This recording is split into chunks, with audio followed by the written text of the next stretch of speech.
Okay, let's quickly complete our rest of the operators.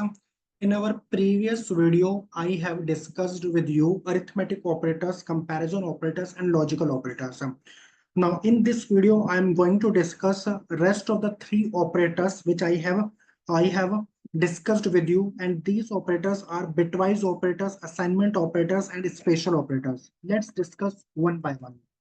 So firstly, we are going to start with the bitwise operators, operators, bitwise operators, bitwise operators.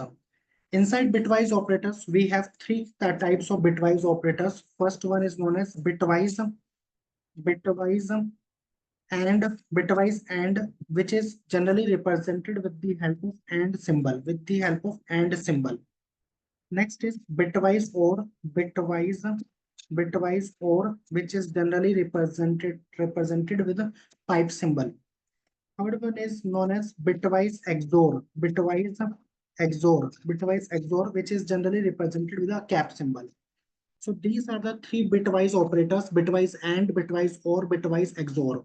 What is the meaning of bitwise operators? Bitwise operators are generally work on bits, and in computer language, we have two bits. First one is known as 0 and second one is known as 1. So computers generally works or understand the bits 0 or 1. In this similar way, the operators which generally works on bits, those are known as bitwise operators. And inside the bitwise operators, we have three types of bitwise operators. First one is known as bitwise and, bitwise or, bitwise XOR. Now let's start with one by one. Bitwise. Let's suppose I would like to calculate the binary value of 10. Then I can use a built-in function of bin 10. If I would like to calculate binary value of 5, then it is the built-in function bin, through which I can calculate the binary value of 5. So the binary value of 5 is 0B101. In this similar way, I can calculate binary value of anything. If I would like to calculate binary value of 30, I just have to use the built-in function of bin 4, bin 7. Okay. So when our operators, or when the expression needs to work in bits, so at that point of a time, the bitwise operators comes into picture.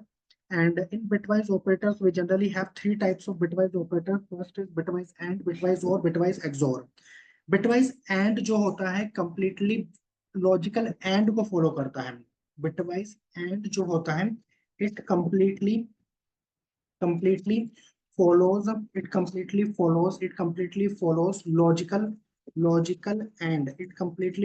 logical and. ये logical and को follow करता है. Means it provides true when both of the conditions are true. It provides true when both of the conditions are true. Let's suppose मैंने कहा कि bin binary value of 10 ये है, binary value of 4 ये है. मुझे कैलकुलेट करना है कि 10 और 4 का बिटवाइज एंड कितना होगा. Then I can calculate like this. 10 10 and 4, then it comes 0. Now you must be thinking that why we have received 0 here. So let's go here on whiteboard.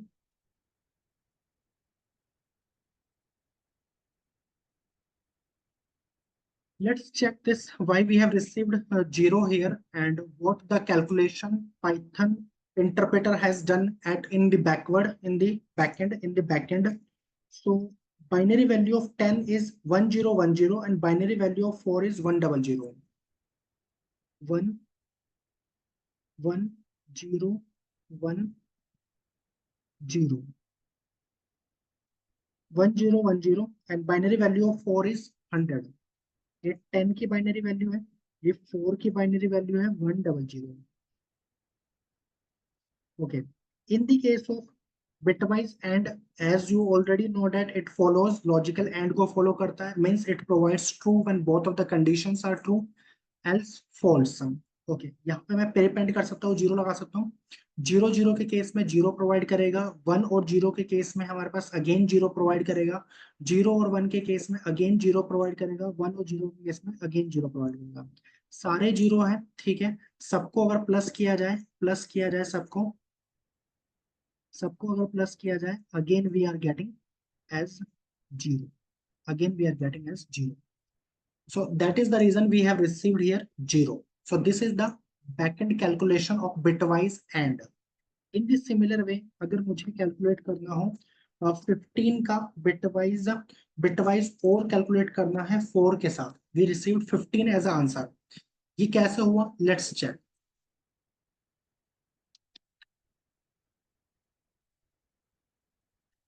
No, सबसे पहले हम चेक करना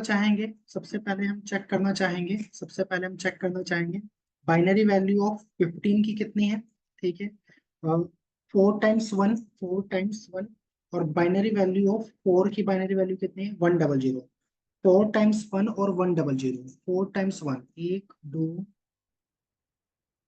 3 4 और 100, 100। Okay, in the case of bitwise और logical और को follow करता है, बिटवाइज और जो है कंप्लीटली लॉजिकल और को फॉलो करता है, बिटवाइज और जो है कंप्लीटली लॉजिकल और को फॉलो करता है, बिटवाइज और जो है कंप्लीटली लॉजिकल और को फॉलो करता है। इट कंप्लीटली फॉलोज लॉजिकल और, ये लॉजिकल और को फॉलो करता है, ये लॉजिकल और को फॉलो करता है, ये लॉजिकल और को फॉलो करता है, लॉजिकल और को फॉलो करता है।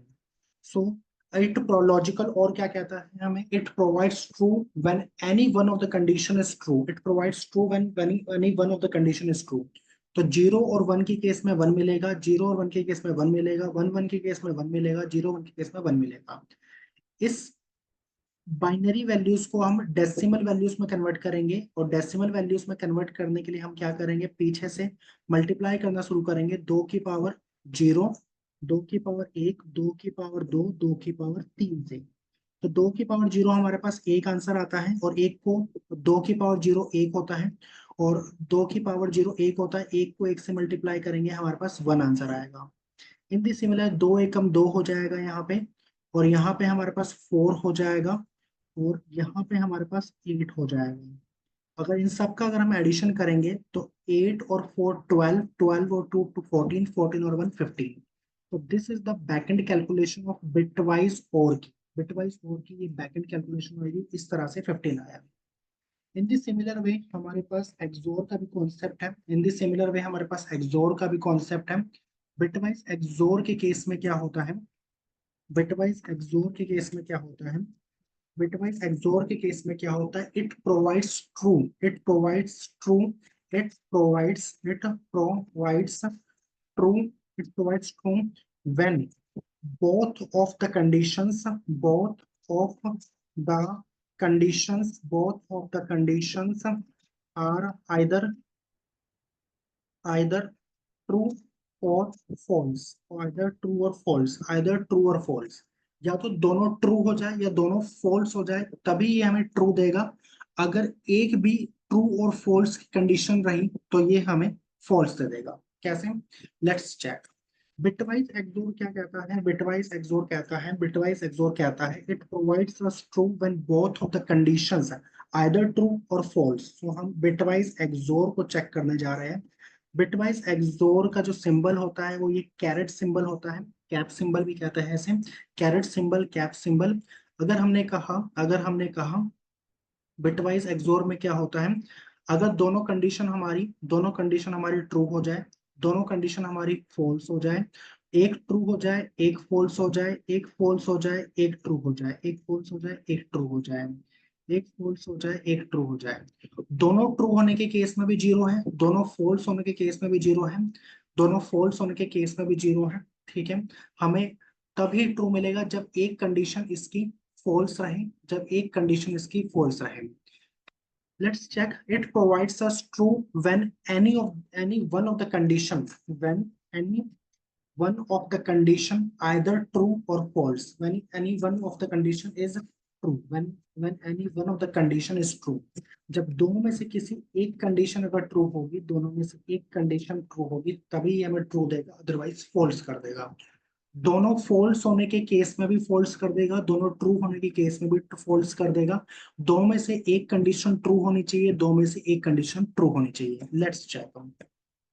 इसी चीज को हम यहाँ पर पुट कर सकते हैं। 10 का एक्सोर लिया 4 के साथ, it has provided us 14। Let's check करते हैं कि इसका 14 कैसे आंसर आया। अगर हम बाइनरी वैल्यू देखें 10 की तो हमें मिलती है 1010, और अगर हम बाइनरी वैल्यू देखें 4 की तो हमें मिलती है 100, 1010 और 100। Now let's check. Whiteboard पे अगर हम यहाँ पे चले, बाइनरी वैल्यू ऑफ 10 की अगर हम चेक कर रहे हैं, बाइनरी वैल्यू ऑफ 4 की हम चेक कर रहे हैं, और हमने एक्सोर लगाया है, बिटवाइज एक्सोर लगाया है। 10 की बाइनरी वैल्यू है 1010, 4 की बाइनरी वैल्यू है 100, और एक्सोर के केस में दोनों जीरो होंगे तब भी जीरो है। इस केस में 1 मिलेगा, इस केस में हमें 1 मिलेगा, और इस केस में भी हमें 1 मिलेगा। ओके, यहाँ पर इसको बाइनरी को डेसिमल में कन्वर्ट करने के लिए पीछे से हमें मल्टीप्लाई करना है। 2 की पावर 0, 2 की पावर 1, 2 की पावर 1, 2 की पावर 2, 2 की पावर 3, 2 की पावर 3। जब हम मल्टीप्लाई करेंगे 2 की पावर 0 हमारा 1 हो जाएगा, 1 0 से मल्टीप्लाई होगा तो 0 हो जाएगा। यहाँ पर हमारे पास 2 आंसर आएगा, यहाँ पर हमारे पास 4 आंसर आएगा, यहाँ पर हमारे पास 8 आंसर आएगा। जब हम इन सब का प्लस करेंगे, जब हम इन सब का प्लस करेंगे, 8 और 4 12, 12 और 2 14। So this is the backend calculation of bitwise XOR. ये बिटवाइज एक्सोर की बैकएंड कैलकुलेशन इस तरह से होगी। हमारे पास 14 आंसर आया है। So these are the concepts of bitwise operators. Now next concept is assignment operators.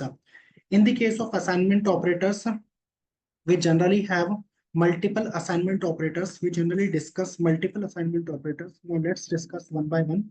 Assignment operators. Assignment operators में हमारे पास कौन कौन से ऑपरेटर्स होते हैं? एक तो इक्वल टू हमारे पास एक असाइनमेंट ऑपरेटर है, plus equal to, minus equal to, multiply equal to, divide equal to, और फ्लोर डिवीजन इक्वल टू, और एक्सपोनेंट इक्वल टू। ठीक है, now let's check. Let's suppose I have said D is equal to 5. So I have assigned a value of 5 to D. This is known as assignment. मैंने assignment किया। और किस तरह का assignment किया? This is known as single assignment. तो single assignment कहेंगे। हमने कहा S is equal to Python is fun। तो अगेन असाइनमेंट किया, Python is fun को S को असाइन किया, या हमने Z के अंदर 15 को ऐड किया तो हमने असाइनमेंट किया। सारे सिंगल असाइनमेंट है। नेक्स्ट आता है मल्टीपल असाइनमेंट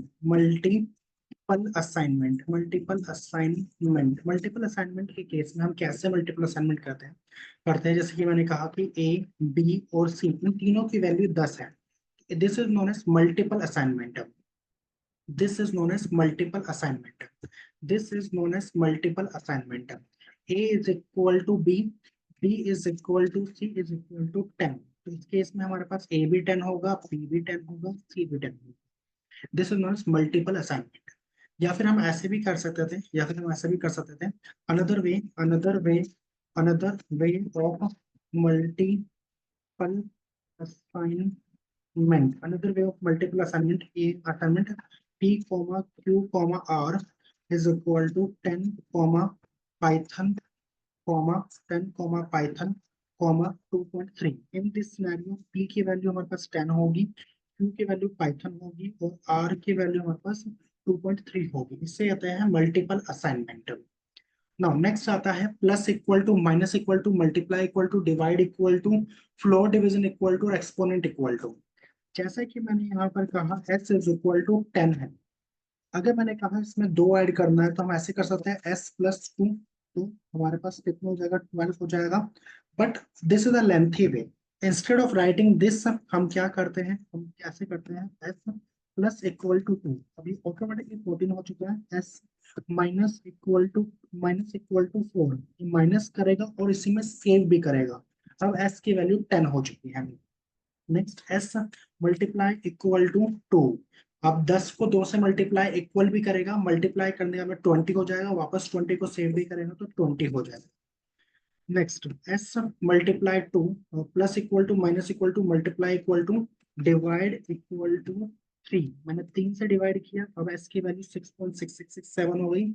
एस को मल्टीप्लाई एक्सपोनेंट इक्वल टू 2, अब एस की वैल्यू हमारे पास 44 हो गई। और अगर हम फ्लोर डिवीजन देखें, इसका फ्लोर डिवीजन इक्वल टू 3, 3 के साथ इसका फ्लोर डिवीजन देखा तो 14 आंसर आ गया। और S mod equal to S mod equal to 3। Now ये हमें रिमाइंडर देगा 2.0। ठीक है, सो ये सारे हमारे पास क्या कहलाए, असाइनमेंट ऑपरेटर्स कहलाए। असाइनमेंट ऑपरेटर के केस में हमें दोबारा से इसको सेव करने की रिक्वायरमेंट नहीं होती है, ये ऑटोमेटिकली ऑपरेशन को परफॉर्म करके उसमें सेव कर देता है। नेक्स्ट असाइनमेंट ऑपरेटर के बाद में अगर हम आगे बढ़े, असाइनमेंट ऑपरेटर के बाद में अगर हम आगे बढ़े तो नेक्स्ट हमारे पास जो आता है वो आता है स्पेशल ऑपरेटर्स। और लास्ट ऑपरेटर्स हमारे बच गए हैं special operators. Special operators, let's talk about the special operators. Let's talk about the special operators. Let's talk about the special operators. In the case of special operators, we have two types of operators. First is known as membership operators, membership operators, and the second one is known as identity operators, identity operators. Now let's talk about one by one. First, membership operator. Membership membership operators के case में हमारे पास दो तरह के operator होता है, एक तो होता है इन और दूसरा नॉट इन। एक होता है इन और दूसरा होता है नॉट इन। एक होता है इन और दूसरा होता है हमारे पास नॉट इन, इन और नॉट इन।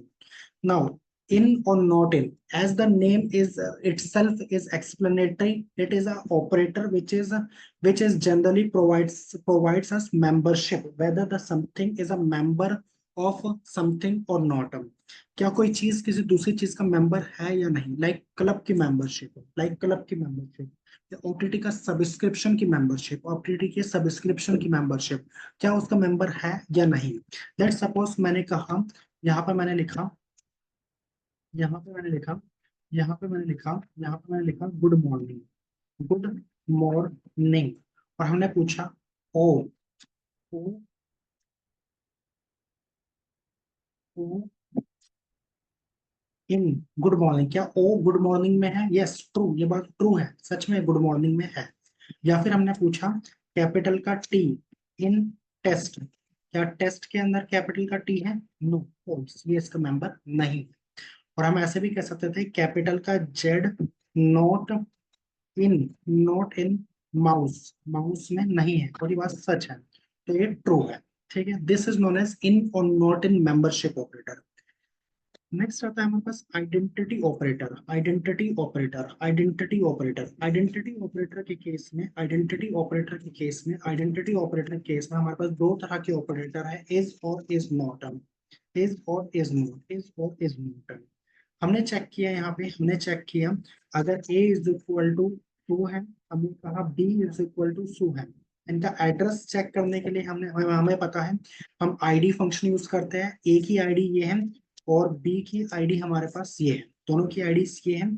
तो यहाँ पे दोनों के दोनों सेम एड्रेस पे जाके सेव हुए, तो हम पूछ सकते हैं यहाँ पे a is b, a b है, means a is b, a and b both has been saved by the Python interpreter at the same location। Yes true. और हम ऐसे बोलते हैं A is not B, A B नहीं है, तो ये हमारा फॉल्स हो जाता। No, you are saying wrong, Python interpreter has saved both the variables at the same location. ये हमारे पास ए और बी हो गया। अगर यहाँ पे मेरे पास सी भी वेरिएबल है 200 और मैंने उसका एड्रेस चेक किया, what is the address of C, तो उसका एड्रेस हमारा ये है। Now let's check A is C, क्या ए सी है। फॉल्स, कह रहा है दोनों अलग अलग एड्रेस पे है। हमने कहा B is not C, B C नहीं है, और ये बात सच है, ट्रू, ये बात सच है, इज नॉट ट्रू। लेकिन हमने कहा A equal equal to B, A equal equal to B, true, ये बात सच है, क्योंकि ये आइडेंटिटी चेक नहीं कर रहा, ये उसकी इक्वालिटी चेक कर रहा है, ये उसकी इक्वालिटी चेक कर रहा है, equality check, equality check. Okay, these are the operators. With this, we are wrapping our operators concept of Python. We have discussed all operators which are generally used in Python, which we generally use in while writing our code in Python. And these operators are arithmetic operators, comparison operators, logical operators, bitwise operators, assignment operators, and special operators. हमने ये सारे operators one by one discuss किए. I hope you have understood all the concepts very clearly. If you have any doubt, please contact me and write in the comments. Thank you.